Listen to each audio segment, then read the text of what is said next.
Hi and welcome everyone to top 5 ways to secure Azure resources. And my name is Sasha, and I'm this is just this is one of my companies. I'm where we deliver cloud architecture and solution and training and consulting all over the world, mainly in Europe, but all over the world as well. And I'm an Azure MVP and Microsoft Certified Trainer and Microsoft Certified Trainer Regional Lead as well, and then EC Council Instructor too. And we're partners of the AWS, Amazon, and CompTIA authorized partner as well, but and Microsoft partner, of course. So, but let's, without further ado, let's go to the top 5 ways to secure Azure resources. And it's pretty unfair to say this is nowadays, since today we actually like we used to say, there's no one big switch where that we can pull and secure all infrastructure, every our environment, our tenants. So there are no just 5 things and or even 10. The security is achieved through many little things, to tightening up here and there, actually tightening up security everywhere, because the overall security posture is achieved if you have a holistic security approach. That means that each and every part of the infrastructure, each and every working part actually has to conform to security standards. You have to implement and take the security approach in implementing every aspect of that, of your infrastructure. So it's not just 5 ways to secure, but it's I wouldn't say infinite ways to secure Azure resources, but since this session is 15 minutes, we have to focus on some ways that actually I'd say bring the top value. Of course, these ways, 5 ways, can be different in different environments for different companies, but still, I'd say when we draw the line and when we actually when we see the impact these resources, these actually technologies or ways actually have on our Azure environment, then I'd say these are pretty common in most of the implementations that we've seen over the years, and that bring the biggest bang for the buck, let's say. And first of all, first and the most obvious, in fact, is the, believe it or not, as simple as it sounds, is the multifactor or passwordless authentication. It means, well, a few numbers. These are pretty older numbers, but nevertheless, it is from one study and from one research, and there are numerous researches that actually can show us how password reuse across multiple accounts is not good, how passwords are the weak link, and how data breaches are expensive. So and of course, passwords generate tons of support costs, of course.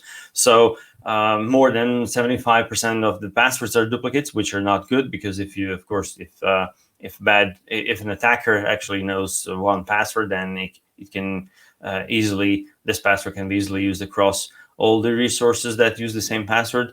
And the passwords are weak link, because the passwords can easily get stolen. In fact, let's say the users are not protecting their passwords well enough, and of course, at the end, all these results the result of all this is, in fact, the data breach. That is, in fact, expensive at the end. Data theft and data loss and stealing of industrial secrets, of trade secrets, and so on. So, for example, let's take the COVID or cure, or any cure, for example, or any technology that is being developed. So, but this is the most appropriate example is the one where, in fact, what we do with in implementing all these security features across the whole infrastructure. In fact, we are doing two things. We are ruining the attacker's return on investment, in fact, and we are actually increasing the time they need to get to our secrets, to the things that we are protecting. So, and in turn, if we increase the time the attackers need to get to our resources, then that information that is very valuable now, for example, let's take an example, a vaccine, might not be as valuable as it would be in the future. So, and for example, let's say I don't think there aren't any 100% secure environments at all. Given enough money and given enough time, anyone can be breached. But would that information, for example, that the attackers need to get their hands on, will be valuable in 10 years or 20 years time? Do they have unlimited source of knowledge, power, and money? Probably not. So not everyone has a million of PhD educated cyber scientists and gazillions and gazillions of dollars, euros, money, and whatever to get to the resources. So, in fact, we are by implementing all the good security practices and all the available security features, we are in fact increasing the time to get to the secrets, and then therefore ruining the return on investment, the ROI of the attackers. And that's what we are doing in here. So these passwords are expensive and insecure, and there are methods to protect the passwords. And the password doesn't matter, but in fact, multi-factor authentication does. Let's say, according to one research, more than 80% of breaches actually leverage stolen or weak passwords. The passwords can be phished, can be peeked over when you're typing your password. The passwords can get lost. The weakest link in the security chain here is are we users, because we oversimplify our passwords. We repeat our passwords. We don't protect our passwords. We write our passwords on post-it notes and put it and put them on monitors below keyboards and so on, and reuse passwords or don't use them at all. I've seen also these examples, and where when whole company actually used one password that was publicly available. I mean, publicly throughout the entire company. So that's where the lowest hanging fruit is, and that's where the attackers go. And the point is that we need to implement the environment where actually the passwords are still used in the background, but actually we never get to type them. And therefore, these passwords, we don't have to remember them. And therefore, as we don't have to remember them, as we don't ever type them, then no reason to write the passwords down or to lose them. So the multi-factor authentication is, of course, the factor. It's the second. It's the authentication where along the password we have also the second method of authentication, and that will be something that we actually own, or token, or whatever. And the step over that is, in fact, that we never use that or type that authentication, that password, that we can actually the way that we can, in fact, authenticate is some other form where we don't type that password. So this is either the key or the application on our phone and etc. Or camera with Windows Hello, for example, FIDO2 security key or Microsoft Authenticator or Google Authenticator or Ubiquiti Authenticator, whatever. And the last secure methods like SMS and voices and so on. Multi-factor authentication, in fact, can prevent, and again, there are different researchers and different studies, but let's say more than 99% of identity attacks, and that's a lot. And there are a couple of ways how to enable MFA. And MFA is not expensive today. Previously it was because, well, not expensive, but actually we had to pay for it. But today, fortunately, we don't have to pay for it. There are multiple ways to enable multi-factor authentication, and I mean in Microsoft Cloud world. So there's the conditional access. In fact, it's the most appropriate and more versatile way of enabling MFA, and that's the recommended approach. And there is the security defaults in Azure and Active Directory, which in fact enables multi-factor authentication for all users, and it's recommended primarily for small businesses, and of course with some careful consideration. And then there is, of course, the per user account, which is not recommended because it involves a lot of manual labor, let's say, and we don't have actually so much of automated control over that as we have with the conditional access. It's a little bit more granular. We don't have to manually intervene. There are some FIDO keys providers, the hardware keys providers out there that are supported in Azure Active Directory, but this is not the exclusive list. There are some others. And there's the Ubiquiti keys series 4 and 5, actually, which is the fifth generation is recommended. There's the Fashion type of keys where, well, the similar like the Ubiquiti one or EWBM keys that are also very good. And in fact, let's take a look at where we in fact should enable this. So let's take a look at this part. In fact, okay. So, oh yes, there it is. And in fact,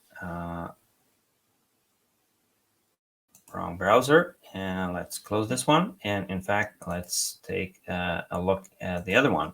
So there it is. So in fact, when we go to the Azure Active Directory, and when we log into the Azure portal, and there is down there the security in security blade in Azure Active Directory, and of course there is the authentication methods. Here, the authentication methods, in fact, have a couple of entries that we can configure to use the multi-factor authentication. In fact, the passwordless authentication. The passwordless authentication is, of course, when we have options to use Microsoft Authenticator. We have options to use FIDO2 compatible security keys. And if it's the Microsoft Authenticator, of course, then we have also the options. Of course, initially, this is not enabled. We have to enable it. We can target different users, and once we enable users and target, in this case, all users, then we click on Save and enable the Microsoft Authenticator. After that, we have to enable or onboard the Microsoft Authenticator. Actually, register our account into the Microsoft for the Microsoft Authenticator usage. Let's say let's take a look at the FIDO2 security keys options in here, and these options, in fact, have also the possible. Well, here it is, the option to enable it or not, and then the option to target all or selected users. Plus, there is also the possibility to, for example, use and enforce key restrictions. And if we use the key restrictions, it means that we can enter at least one or more goods. And with these goods, we can restrict where we can block or allow certain keys. So we can whitelist or blacklist, or let's say we can make a list of the keys that we allow, or we can make a list of the keys that we block. So a good actually identify let's say the generation or the type of the key for each provider.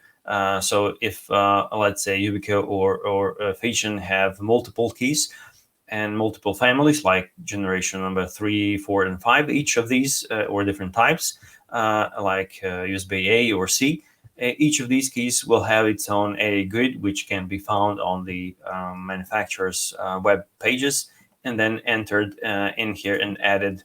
We can add A grids, and after initially adding these, so this will be in force. I will click no on these, and after we've done with that, what we have to do then, of course, if it's our own account, then we will let's go navigate from this.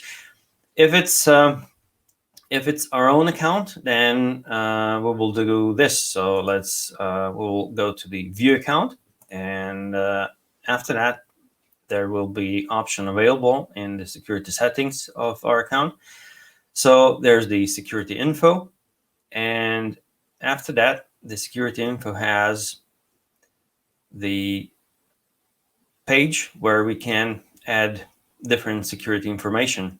So there is one already entered here. So there is also Microsoft Authenticator entered, and we can change the default sign-in method in here once we've added out of these two, and we can add a different one. So we can add Authenticator app, which is the also passwordless authentication. We can add security key. This is the physical key. If I want to register another key, I can do that as well.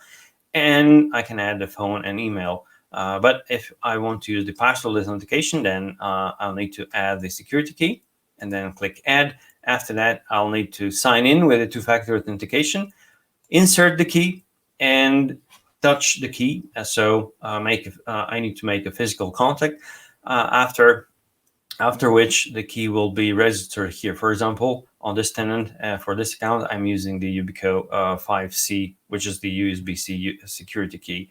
And we can also see the details. If an unexpected error hasn't occurred, we will see the details, in fact. Let's navigate in from here. So how it's actually, what happens then? If when I log in, then I need to in fact provide the information for I need to put in the insert the physical key, then touch the key, enter the PIN, and that's it. If it's, for example, if we need to enable multi-factor authentication and therefore also the password authentication for all of users, we've done that in the security. But still, we need to also to go in the of course in the per user MFA. Of course, if we are doing that per user, and then turn on the per user MFA in here. So there it is, multi-factor authentication status. If we want to do that per user, then there it is, enabled. But if we want to use the proper way, and that is the conditional access, then we will do that a little bit differently. So the conditional access, in fact, is the second preferred way to, is the first preferred way to use the multi-factor authentication, in fact, and the passwordless authentication. But it is also one of the very, very good ways how can we secure our tenant. No tool is, of course, perfect. There are some of course, no tool is perfect. So there, multi-factor authentication is not perfect at all.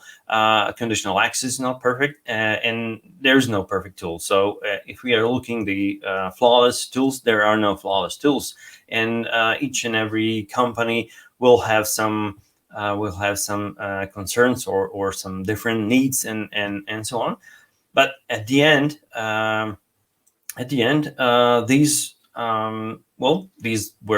are supposed to actually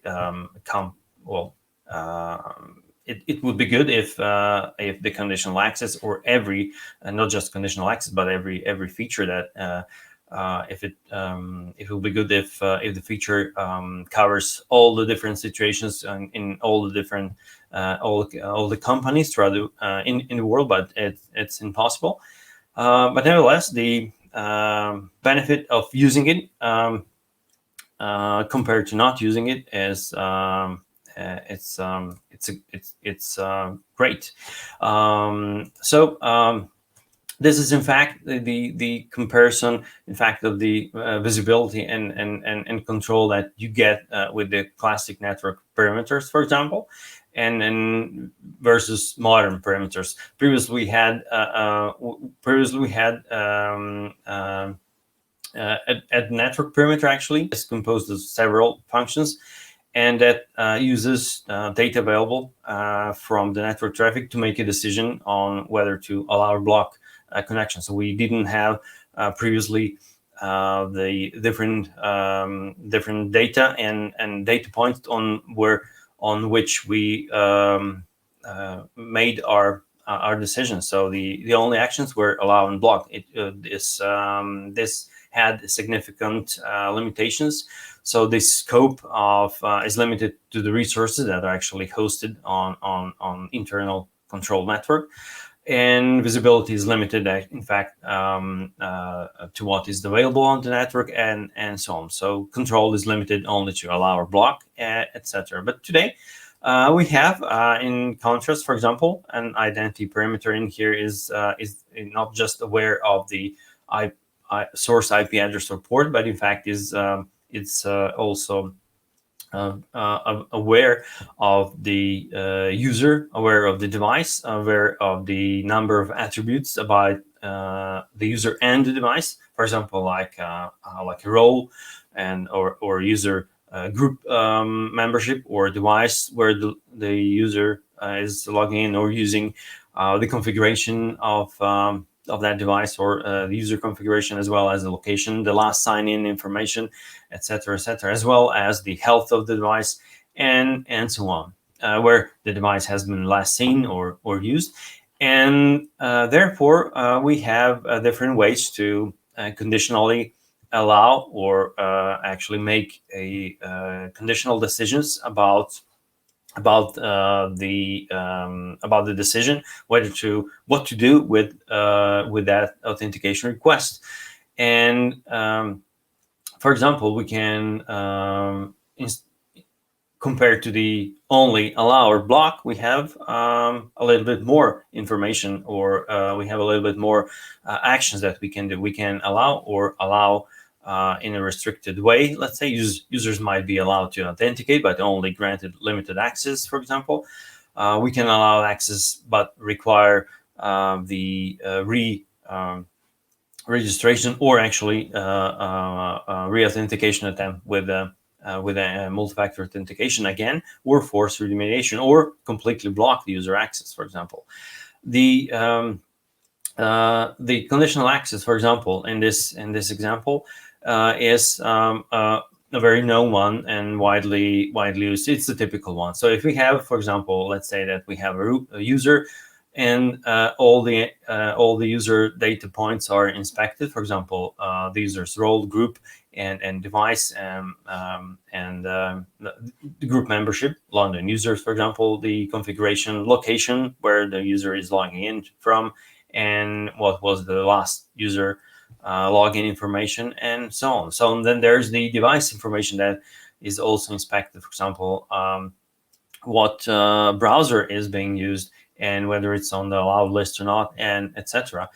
And then there's another, for example, so far, let's take a step back. So far, the conditional access risk was low, and since every user data or device data since now was okay, let's say green check marks on every part.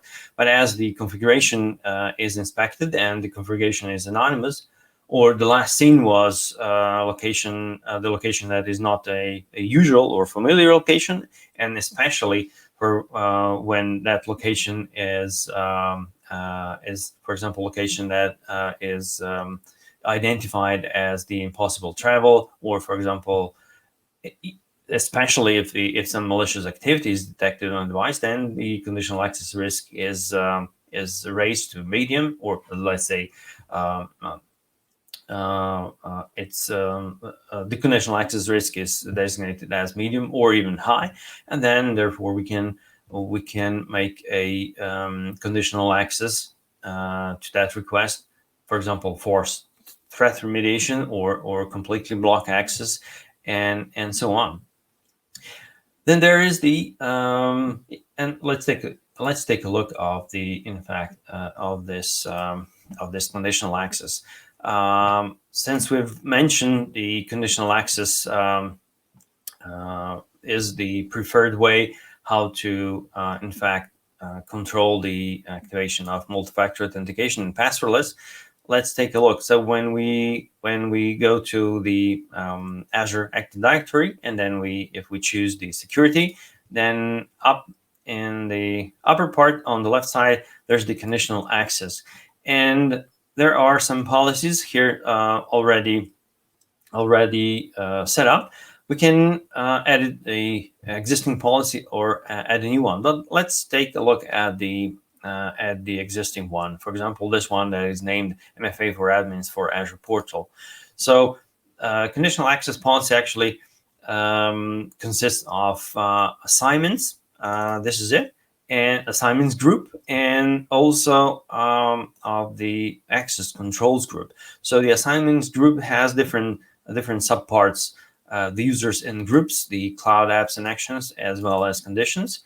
And then the access control is in fact, it has grant and session control. So when we take a look at the assignments, then we can see that we can target the conditional access policy to the specific users and groups. For example, we can include them and exclude them. In this case, I've included the administrator, so it's only one user, or we can target the group as well. We can select different groups, for example, in here as well. Let's say any administrator group if it's there. So this is just one administrator account, but if we have let's say, I don't know, some different groups, then we can target any different account or group, let's say. So I'll leave it like this. And then we can include also to which the conditional access policy applies to.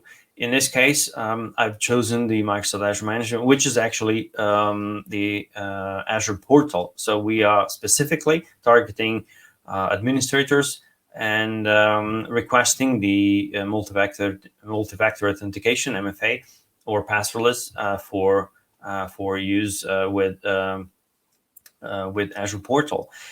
And then there's the conditions. So the conditions can be, in this case, the use of the requirement to MFA will be always, but we can specifically and granularly configure the conditions as well. For example, based on the user risk, that can be high, medium, or low, that we've seen before in a slide, or if the sign-in risk is high, medium, low, or no risk, we can also configure this conditional access policy for this kind of risk, as well as we can filter down for device platforms and for different locations. These locations can be either trusted locations or selected location, and based on the selected locations, which are in fact, I'll show you these afterwards, we can add different IP address ranges or countries, and so on. So we can then, after that, we can decide, in fact, what we will do. We can either grant or block. But in this case, we've chosen that we need to, we actually want to require multi-factor authentication in this case. And then this simple policy, actually, this is also very important. So in order to test how this policy in fact works, there's the possibility to create a policy and turn it off. but I'll suggest that you always use report only, and then check the logs to see how this policy impacts your environment and the users that you've targeted. So you don't want to hinder to prevent your users to log in, for example, or lock yourself out, and so on. So for the first time that you create policy, please use report only, check the logs, and see how it works. And speaking of the locations that can be used in there, then there are also the named locations that we can use in multi-factor authentication and elsewhere as well. And these are named locations in here. We can set up IP ranges location, which is of course, we can name this address range and configure any IPv4 and IPv6 regions. Or we can, in fact, add countries location. So we can group countries here and add different countries. And we can determine location by IP address, for example, or by GPS coordinates, which is in preview still. But we can then, let's say, target different countries to that we can actually set up a new location, and in fact use this named locations afterwards in the conditional access. For example, sorry.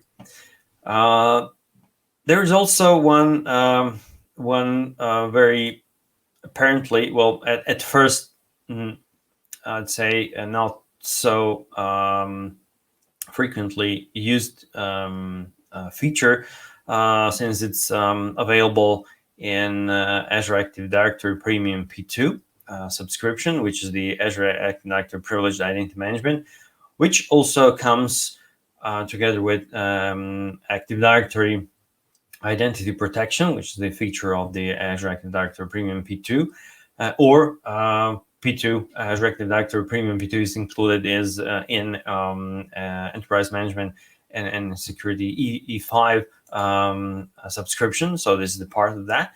And it is, in fact, very good feature. What it, in fact, does, it actually gives us the possibility to have just-in-time privileged access to Azure for identities.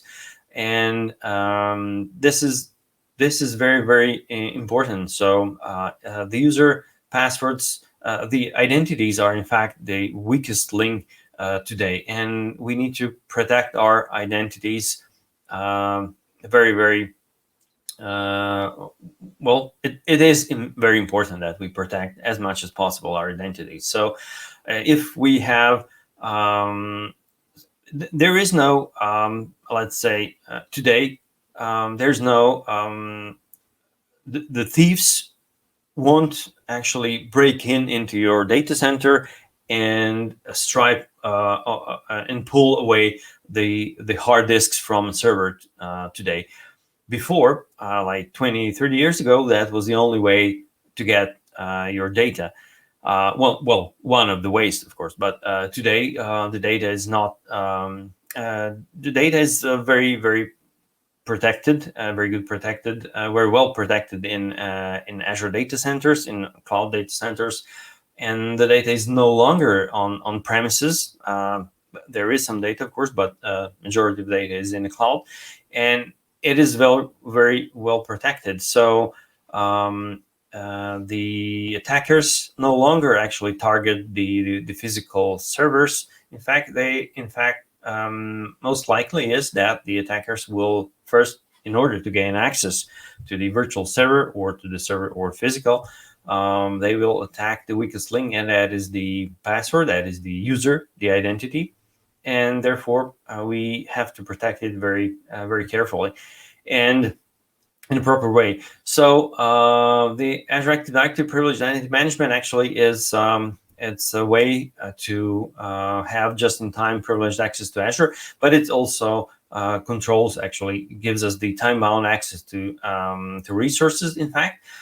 And it uses, of course, the multi-factor authentication to activate any role, and also we can set it up to require approval to activate privileged roles. So it's similar to the user account control in Windows, but we are talking here about the Azure identities. So we can have notifications when privileged roles are activated, and also we can perform access reviews to ensure which users actually still need their roles. And actually, we can also have the auditing history for internal or external audit. But in fact is that the point is, instead of having a lot of users that have privileged identities, that let's say that are administrators and that are not using these administrative privileges, that is in fact the security risk.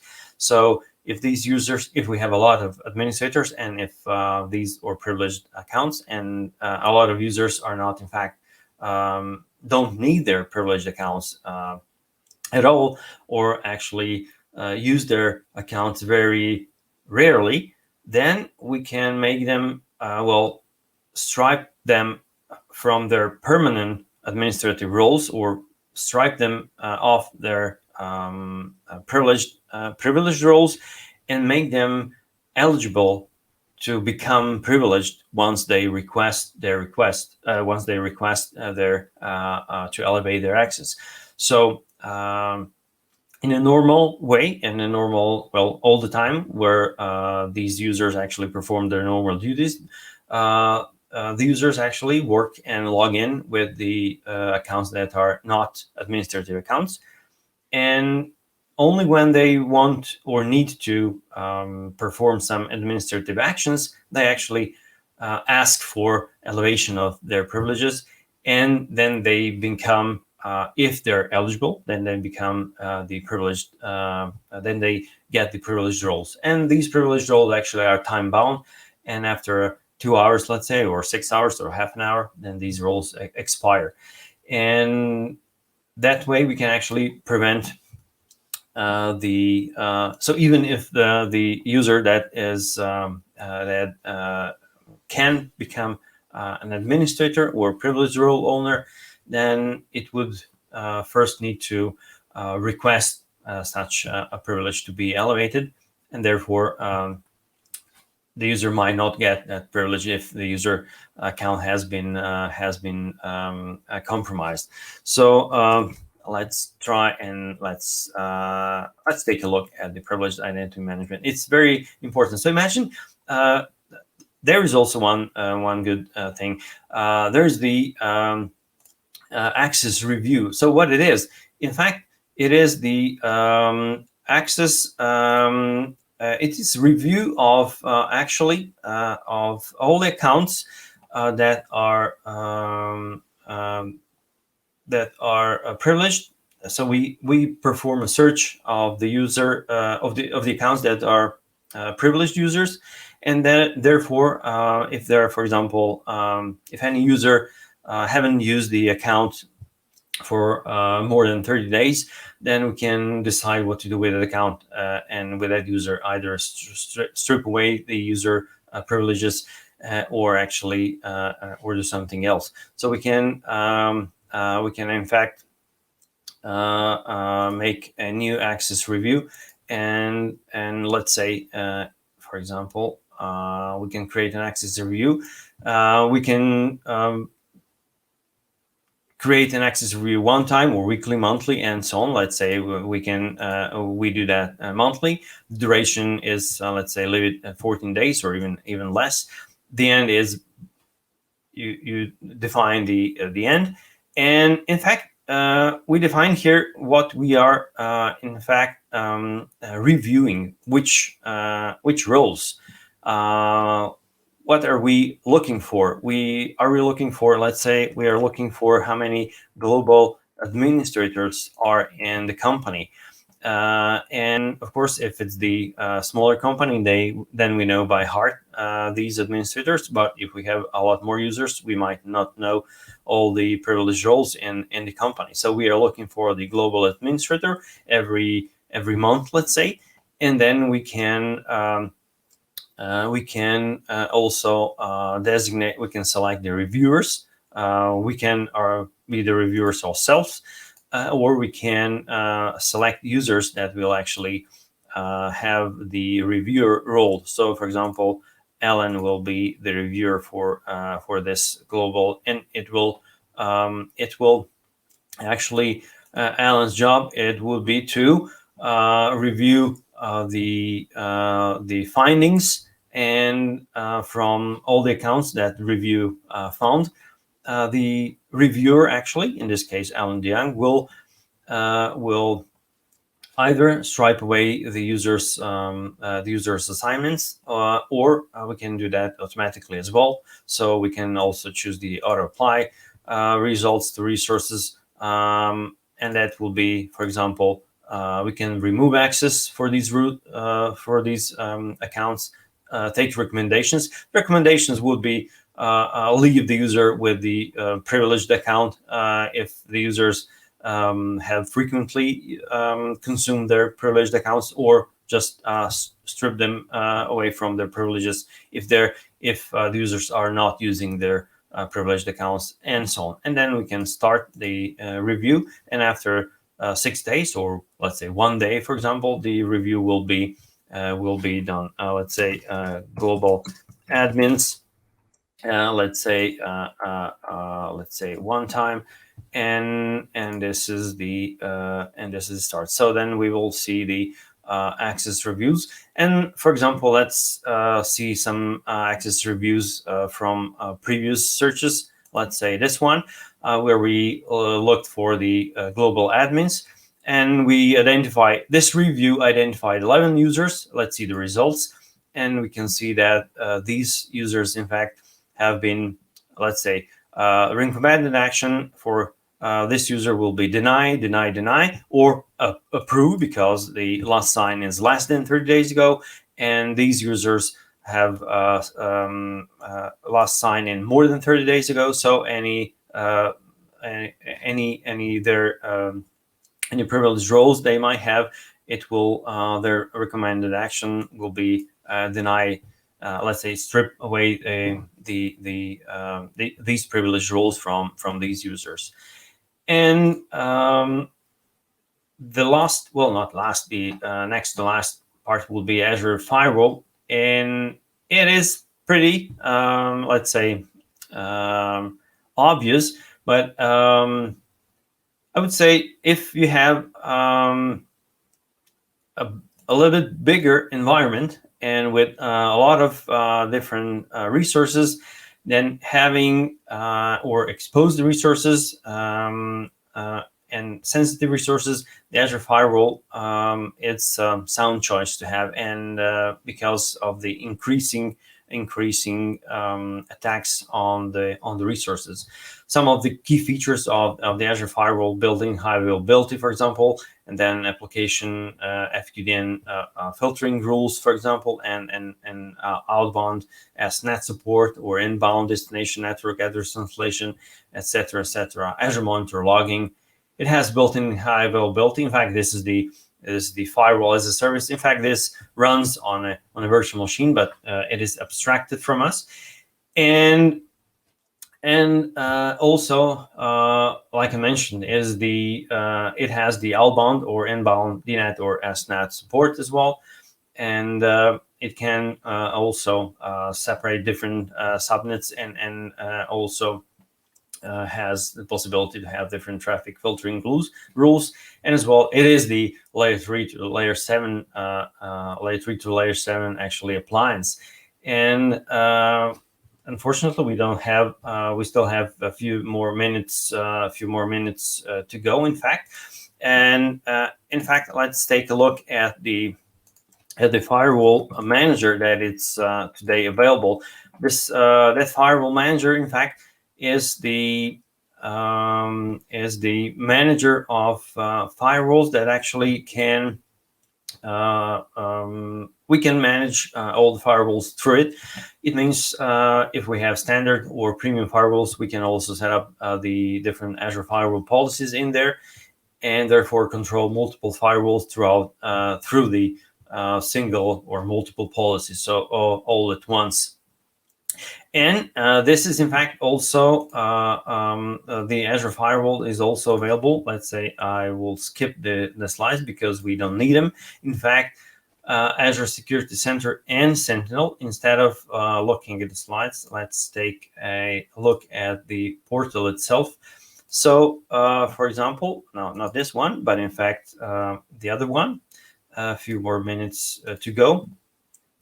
And let's take a look at the Security Center. So we have the Security Center today also has the information about the Firewall Manager in here. So we can see the Firewall Manager as well. But the Security Center should be, well, it is one-stop shop, let's say, for securing our infrastructure. And not only this, it supports also the connectivity to other clouds like Amazon Web Services or Google Cloud Platform projects as well as securing non-Azure, for example, non-Azure servers through Azure Arc, for example, and therefore, well, and plus also, which is the one big advantage of a Security Center, if that's the paid tier, of course. There's the Azure Defender, and then the Azure Defender has a lot of advanced protections. For example, like just-in-time access for virtual machines, or adaptive application controls, and some file integrity monitoring, etc., etc. So it's a very comprehensive. It's a very comprehensive one. Let's say a single glass of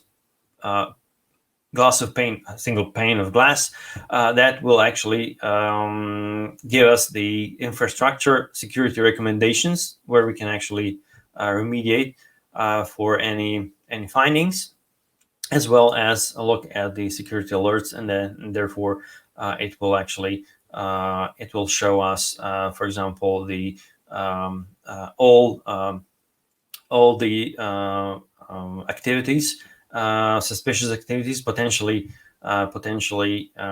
dangerous activities, and security related activities, not just for Azure, but all connected resources like AWS accounts and resources and so on. There's a lot more. There's the Azure Sentinel, there are application gateways, there are front doors, and so on. But in, let's say, in 50 minutes, I would say recap. First, please use multi-factor authentication. Second, use conditional access. Third, and implement a firewall. Or if it's an overkill, just use network security groups wisely. And fourth and fifth, Security Center, use it even if you don't enable Azure Defender. Use the free tier, and it will your environment, your infrastructure will be much more secure in that way. That would be, let's say,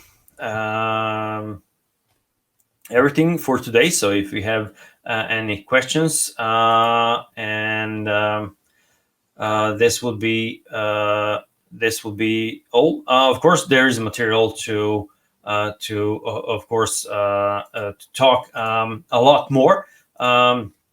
There's material to talk for at least next week, but we have only 50 minutes. So let's say thank you very much for being here. Thank you for the opportunity, and please stay secure and protect your environment.